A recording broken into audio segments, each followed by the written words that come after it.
Allahu Akbar, Allahu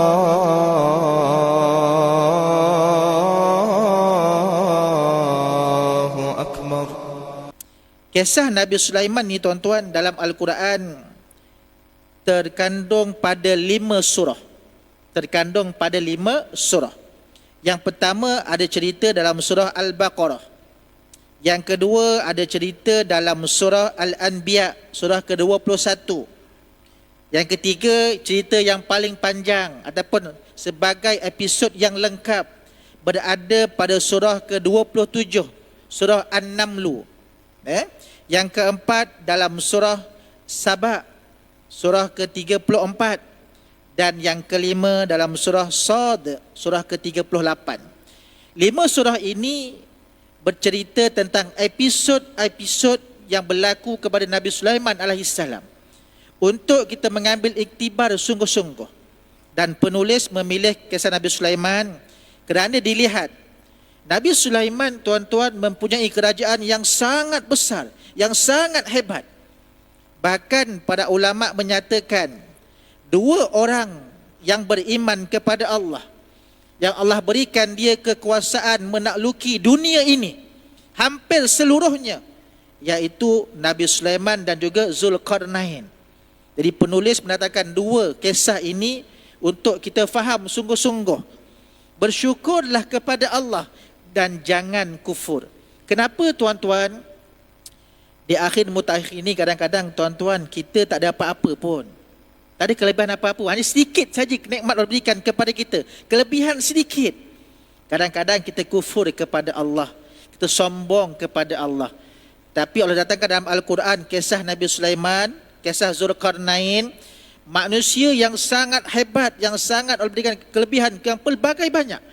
Tetapi tak kufur pun kepada Allah. Jadi tepuk dada tanya iman masing-masing tuan-tuan. Kita ini pada asalnya tidak punya apa-apa pun. Nothing, kosong, zero. Tak ada apa-apa pun. Allah yang memilih kita untuk diberikan nikmat sekian. Allah nyatakan dalam Al-Quran dalam suratul Insan. Hal ata 'alal insan hinum minad dahri lam yakun syai'an madhkura. Kata Allah, adakah kamu itu insan, ingatkan diri kamu itu pada asalnya kosong, tak ada apa-apa. Allah yang menjadikan kita sekian-sekian tuan-tuan. Jika hari ini kita kelebihan, dia beri dari segi mungkin pangkat sebagainya, syukur alhamdulillah. Allah berikan kita kelebihan kemuliaan, syukur alhamdulillah. Sebab Allah menutupi aib-aib kita di sisi manusia dan sebagainya. Itu sebab tuan-tuan muslimin dan muslimat sekalian, kita lihat Nabi Sulaiman tuan-tuan yang mampu untuk bertutur dengan sekalian makhluk. Sama ada burung, hatta semut sekalipun Nabi Sulaiman faham akan tutur katanya. Lihat dalam surah An-Naml, itu episod yang lengkap berkaitan tentang Nabi Sulaiman. Dalam 4 surah yang lain pelengkap kepada episod-episod tersebut. Dalam surah Al-Baqarah, dalam surah Al-Anbiya, dalam surah Saba, dalam surah Sad, ada cerita 4 episod Nabi Sulaiman. Walaupun Nabi Sulaiman tuan-tuan datangkan dengan pelbagai mukjizat, kehebatan dan sebagainya, tetapi Nabi Sulaiman tak sombong dan tak bongkak. Bahkan apa kata Nabi Sulaiman? Hadza min fadli Rabbi. Hadza min fadli Rabbi. Ini semua kata Nabi Sulaiman min fadli Rabbi, atas kemuliaan, atas kelebihan Tuhanku, kata Nabi Sulaiman. Kita kadang-kadang tuan-tuan baru ada sedikit title, kita dah mula bangga diri dan sebagainya. Na'udzubillah tuan-tuan. Bukan kita nak bangga diri, tidak. Sekurang-kurangnya tuan-tuan, niatkan kita bagi motivasi kepada orang. Pada waktu yang sama jangan kufur kepada Allah. Contoh kita lihat tuan-tuan, bagaimana Nabi Sulaiman alaihissalam mampu untuk mengarahkan angin dan juga jin. Dan ni penulis datangkan satu kisah daripada surah Saba. Daripada surah Saba berkaitan tentang Nabi Sulaiman mampu mengarahkan angin sebagai kenderaan. Pada ayat yang ke-12 surah Saba. Okey. mafhumnya ataupun terjemahannya. Lihat dalam Quran tuan-tuan. Lihat dalam Quran dalam surah Saba, surah yang ke-34. Surah Saba sebelum mana tuan-tuan? Saba, Fatir, Yasin. Okey, sebelum surah Yasin. Surah Yasin surah yang ke-36. Sebelum Yasin Fatir, sebelum Fatir Saba. Okey, surah Saba. Okey.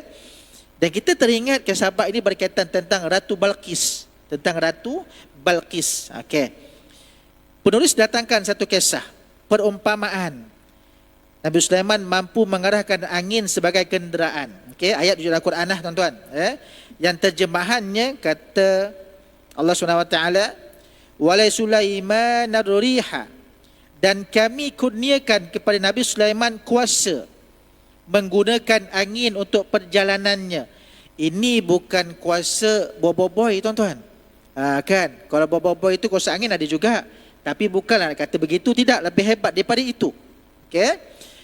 Dan kami kurniakan kepada Nabi Sulaiman kuasa menggunakan angin untuk perjalanannya. Sepagi perjalanannya adalah menyamai perjalanan biasa sebulan. Artinya tuan-tuan, perjalanan waktu pagi Nabi Sulaiman itu umpama perjalanan sebulan bagi orang yang biasa. Kan? Angin mana angin? Angin kat sana Ustaz, kipas besar tu. Tu kipas besar. Angin mana angin? Kita tak dapat angin, nampak angin, tapi dapat rasa angin tu lalu. Kan? Jadi dalam ayat ini menerangkan kepada kita bahawa Nabi Sulaiman mampu mengarahkan angin. Perjalanan pagi itu sekejap saja. Ibarat perjalanan sebulan, perjalanan yang biasa. Dan sepetang perjalanannya adalah menyamai perjalanan biasa sebulan. Sama juga tuan-tuan. Sekelip mata sahaja. Dan kami alirkan baginya mata air dari tembaga, dan kami mudahkan sebahagian daripada jin untuk bekerja di harapannya dengan izin Tuhannya. Dan sesiapa dari jin itu yang menyeleweng dari perintah kami, kami akan merasakannya pukulan dari azab api neraka. Ini ayat Quran. Hebatnya tuan-tuan muslimin dan muslimat sekalian, kehebatan yang Allah berikan kepada Nabi Sulaiman alaihissalam. Kita hari ini tuan-tuan, kita ada kereta contohnya. Kita ada kereta Mustang contohnya kan. Memang tekan minyak, vup, sampai dah tuan-tuan. Tapi jarang-jarang kereta Mustang sampai di masjid tuan-tuan. Bukan nak kata tak boleh tuan-tuan. Kita akan rasa tak payahlah, kereta kecil-kecil pun cukuplah tuan-tuan. Kan? Jarang kita dapati. Kalau bawa ke masjid pun akan di selfie dulu biasanya. Dan sampai masjid, tunjukkan kereta dan juga dirinya sendiri sampai ke masjid. Itu kadang-kadang tuan-tuan. Okay? Ini Nabi Sulaiman tuan-tuan lebih hebat daripada itu. Bukan setakat Mustang tuan-tuan, bukan setakat Lamborghini, lebih hebat daripada itu lagi tuan-tuan. Sekejap aja perjalanan tersebut. Nak gambarkan di sini tuan-tuan, kehebatan Nabi Sulaiman jauh berpuluh kali ganda daripada kita. Tetapi Nabi Sulaiman sesekali pun tak kufur kepada Allah Subhanahu wa taala. Bahkan dia rasakan bahawa ini kurniaan daripada Allah Subhanahu wa taala. Dia sedar kurniaan tersebut, kekuasaan tersebut datang daripada Allah, bukan daripada baginda. Bahkan baginda ingat ini satu ujian buat baginda Nabi Sulaiman alaihissalam. Itu sebab tuan-tuan, kita ni kena syukur sungguh-sungguh. Bila kita ingat dalam surah Ar-Rahman tuan-tuan, dalam surah Ar-Rahman, Allah tak gunakan kalimah nikmat. Allah tegurkan kita daripada 31 ayat yang diulang-ulang kali. Apa dia? Fabi ayyi ala'i rabbikuma tukadziban. Lihat terjemahan apa kita baca tuan-tuan. Mana lagi nikmat Tuhan kamu yang kamu nak dustakan? Kita cari tak ada kalimat nikmat pun kat situ. Yang ada fabi ayyi ala'i rabbikuma tukadziban. Maka maka bi ayya, persoalan, mana lagi? Maka mana lagi? Ala'i rabbikuma. Para ulama tafsir menyatakan kalimah ala'i itu yang diterjemahkan dengan nikmat untuk mudah faham. Kenapa tak guna nikmat betul-betul? Dalam Quran ada kalimah nikmat. Contoh, wa in ta'uddu ni'matallah la tuhsuha. Jika kamu nak menghitung nikmat Allah, takkan terhitung. Tu kalimah nikmat. Tetapi kenapa dalam surah Rahman Allah gunakan kalimah alai? Bahkan ayat yang sama ini diulang sebanyak 31 kali. Apa gambarannya tuan-tuan? Ala ini satu pemberian juga daripada Allah Subhanahu Wa Taala. Dan pemberian tu mudah faham kita sebagai nikmat. Bahkan kata para ulama, nikmat artinya pemberian daripada Allah yang dekatkan diri kita kepada Allah Subhanahu Wa Taala. Alai erti kata daripada ujian sebenarnya. Ujian itulah tuan-tuan, contoh kita dapat kekayaan, dapat kemewahan. Nikmat ke? Belum tentu nikmat tuan-tuan. Kekayaan sebagai ujian. Ada orang gunakan nikmat kekayaan, nikmat kemewahan untuk infakkan orang lain, bantu Ustaz Tafi dan sebagainya. Dengan pemberian tersebut disebarkan pada orang lain, dia dekat kepada Allah, itu dikira nikmat. Baru dikira nikmat. Tetapi bila mana dengan ujian kemewahan, ujian kekayaan, tapi bukan dekat dengan Allah, semakin dia mempunyai kemewahan, kereta besar contohnya, rumah besar contohnya, semakin sibuk dikembangkan bisnesnya, sampai masjid pun tak pergi, masjid agama pun tak pergi, solat pun kadang-kadang diakhir-akhirkan. Sebab apa? Meeting lebih utama, jumpa klien lebih utama. Adakah dikira nikmat? Tidak tuan-tuan. Itu dikira bala, bahkan musibah untuk orang tersebut. Itu sebab kalimah ala digunakan dalam surah Ar-Rahman. Nak gambarkan pemberian daripada Allah, ada kalanya jadi sebagai nikmat, ada kalanya sebagai bala ataupun musibah. Sebab itu tuan-tuan, kita kena sedar sungguh-sungguh, kehidupan ini penuh dengan ujian, penuh dengan ranjau, untuk kita kenang sungguh-sungguh. Dalam Al-Quran banyak kisah berkaitan tentang orang yang syukur. Penulis datangkan surah kisah Nabi Sulaiman AS. Bahkan saya sering berkongsi dengan tuan-tuan tentang kisah Luqmanul Hakim.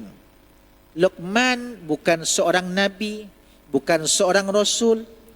Bahkan kita sedia maklum, Allah berikan nikmat, kelebihan, kebijaksanaan kepada Luqman. Namun Allah tegur, Allah beri peringatan kepada Luqman. Ayat yang ke-12 pada muka surat 412, sebelah kiri atas sekali, apa kata Allah? Walaqad atayna Luqmanal hikmah. Dan sesungguhnya kata Allah, kami kurniakan Luqman dengan nikmat kebijaksanaan, kelebihan, kepandaian berbanding orang lain. Allah pesan pada Luqman apa? Anishkur lillah. Anishkur lillah. Allah sebut, lazimlah, sentiasalah, tingkatkan syukur kamu kepada Allah. Sentiasa syukur kepada Allah dengan nikmat kebijaksanaan tersebut. Kita kadang-kadang tuan-tuan baru ada kelebihan sedikit, dah mula up status macam-macam. Kena ikut aku sekian-sekian, bacaan sekian-sekian. Tak ikut aku, tak sah. Contohlah kadang-kadang tuan-tuan, jangan follow dia, follow saya. Saya ada ramai followers. Contohlah tuan-tuan, contoh. Bukan nak mengata tidak, tapi peringatan sama-sama. Untuk diri saya bercakap ini tuan-tuan, juga tuan-tuan, kita kadang-kadang Allah tutup aib kita yang menyebabkan kita ramai followers kita. Jangan sekali kita mendabik dada, membongkak dan sebagainya. Bahkan itu sedikit pinjaman daripada Allah Subhanahu Wa Taala. Sebab itu kata Allah, anishkur lillah, sentiasa syukur kepada Allah. Dengan syukur tu apa kata Allah? Wa may yashkur fa innama yashkuru li nafsi. Dengan syukur itu kata Allah, kebaikannya bukan pada aku kata Allah, tapi fa innama yashkuru li nafsi, pada orang yang bersyukur tersebut. Bila kita bersyukur tuan-tuan, kita dapat nikmat, dapat kelebihan dan sebagainya, bukan kepada Allah tuan-tuan, tapi pada kita sendiri. Sebab sebut dalam surah Ibrahim, la in syakartum la azidannakum. Kamu syukur kepada aku tambahkan lagi nikmat sekian. Hari ini alhamdulillah tuan-tuan, syukur Allah beri kita izin sampai ke masjid. Bukan kita nak update status dan hari ni maghrib kat masjid, kau ada? Contoh kan? Kan, kita tanya orang. Kita tag pula nama sekian sahabat-sahabat kita yang lain. Dan maghrib berjemaah, kau? Kat mana maghrib? Contoh tuan-tuan. Memang niat tu baik, kita nak tegur orang, nak ngajak orang. Tapi ada orang yang tak suka kadang-kadang tuan-tuan. Ada orang yang teringin nak pergi masjid, tapi dekat rumah ada tuntutan lain, anak isteri nak jemaah dan sebagainya. Ada orang teringin nak pergi masjid tuan-tuan, tapi asbab mungkin kereta rosak ke, asbab tiba-tiba malam ni go out lah pula, tuan-tuan tak boleh berjalan, payah nak pergi masjid, kesian dia tuan-tuan. Itu sebab jangan kita update yang perkara boleh mendatangkan kepada orang benci dan sebagainya. Itu hati-hati hari ini tuan-tuan. Tak salah untuk kita aktif di medsos, media sosial, tapi ramai yang perhatikan kita. Tu hati-hati juga tuan-tuan berkaitan tentang syukur tersebut. Bahkan tuan-tuan muslimin dan muslimat sekalian, kalau kita buat keputusan pun, wa man kafar, kata Allah, kita tak nak kufur, tak nak syukur kepada Allah, tak nak ucap terima kasih kepada Allah. Aku dapat sekian-sekian ni sebab aku pandai, sebab aku hebat sekian-sekian. Allahu Akbar. Bukan itu tuan-tuan. Allah yang meletakkan kita pada status tersebut. Bila kita buat keputusan untuk kufur, apa kata Allah? Innallaha ghaniyyun hamid. Sesungguhnya aku, kata Allah, maha kaya dan sempurna kepujian aku. Tak kisah pun tuan-tuan. Itu sebab bila mana dalam personality yang ke-8 ini, di samping kita bersyukur kepada Allah, penulis ingatkan dan jangan kufur. Ada orang kadang-kadang dia syukur tapi dia kufur kepada Allah. Jadi peringatan pada kita semua tuan-tuan, Nabi Sulaiman contoh yang terbaik untuk kita ingat, memiliki kerajaan yang sangat besar tapi tak kufur kepada Allah. Bahkan baginda Nabi SAW juga tuan-tuan, Nabi yang kita sayangi, Nabi kita semua pun orang yang hebat juga tuan-tuan. Tak bersyukur ke? Syukur tuan-tuan. Nabi Muhammad pun antara Nabi yang terhebat. Itu sebab dalam kisah tuan-tuan, saya pernah kongsi dengan tuan-tuan, dalam satu peristiwa bila mana Jibril turun. Bukan Jibril turun, Jibril bersama dengan baginda Nabi sedang bersembang dan sebagainya, turun malaikat Mikail, turun malaikat Israel untuk maklumkan kepada baginda Nabi SAW. Ditanya, wahai kekasih Allah, Allah utuskan aku untuk hidangkan kepada kamu dua benda, untuk kamu pilih. Kamu diangkat sebagai Nabi akhir zaman, dan kamu ada pilihan, nak jadi Nabi berstatus raja ataupun Nabi berstatus hamba. Tuan-tuan, ketika itu Jibril tengok Nabi, Jibril mengecil. Dia kecilkan badan dia, kecil je. Sebab depan itu malaikat Israel yang bertanya tu. Nabi Muhammad tak berani nak jawab mana satu, nak ambil raja ke nak ambil status hamba. Dia pandang Jibril, Jibril bagi hint aja. Artinya dia minta baginda Nabi pilih Nabi berstatus hamba. Tapi para ulama menyatakan, kalau ketika itu baginda Nabi ambil Nabi berstatus raja, baginda Nabi tetap juga orang yang mulia. Bahkan kerajaan baginda Nabi SAW lebih besar daripada Nabi Sulaiman AS. Tapi sebab apa tuan-tuan? Nak gambarkan kepada kita semua tuan-tuan, bila berstatus hamba sekalipun tuan-tuan, kita mampu untuk jadi orang yang terbaik. Itu sebab kadang-kadang orang bangga diri, aku ni tempat kat dunia sekian, confirm tempat aku atas sekali dekat syurga. Belum tentu tuan-tuan. Kadang-kadang uji kita begitu. Itu sebab dalam keadaan ujian macam mana sekalipun tuan-tuan, syukur dan jangan kufur kepada Allah.